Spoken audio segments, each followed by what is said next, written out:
Jean Burk joins us right now from College Prep Genius. We wanted to get her on because there's a report out about the school standards in the state of Texas, especially for high schools, being the worst in the nation.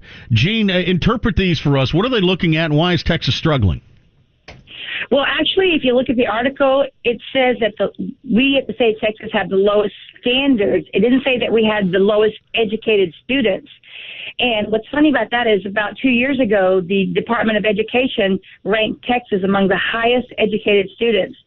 So what this really is, if you look at who wrote this article, the study came from Paul Peterson of Education Next, and he is an advocate of the Common Core. And you and I know that that's that socialistic, progressive experiment that wants to impose those inflexible, one-size-fits-all, egalitarian scheme for our kids. But, we, the state of Texas, we did not adopt it.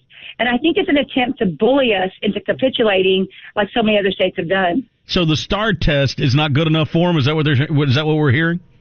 Well, what they're saying is that if a student passed more state tests like the STAR test, more than the NAEP test, which is a national progressive test, then their standards were lower. So it really is not a fair assessment. I mean, if you think about it, the progressive education's main purpose is not to teach our kids truth or to teach them how to think or have character. It really is trying to prepare them to be nothing more than a cog or a worker in the great 21st century global machine, whatever the heck that means.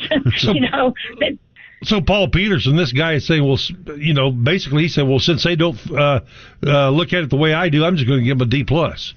Absolutely. And we are a well-educated state, and I think they don't like that. We're smart here in Texas. We're one of 12 states who have not adopted or at least pulled out of the Common Core. And, we see more and more states doing this.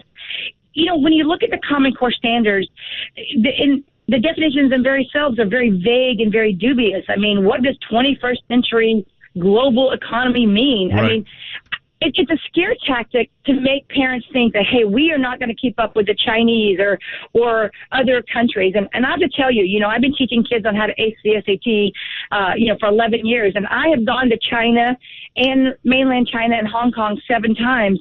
And I'll tell you what the difference is. The difference is, and these kids aren't doing Common Core over there. They're doing old-fashioned math, science, English.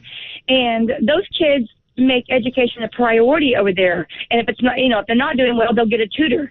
So it's not so much that the Chinese natives are smarter than our kids. It's just that they work harder. All right. So I could take that analysis then, you're saying, and just simply do this to it. I don't need to be worried about it. Absolutely not. Thank you. The mere fact that we have an ISD, independent school district, means we, the parents, can choose where our kids go to school. We don't have to worry about a one-size-fits-all or where we don't have any say. So we can send our kids to public, private, charter. It doesn't matter. We can homeschool if we want.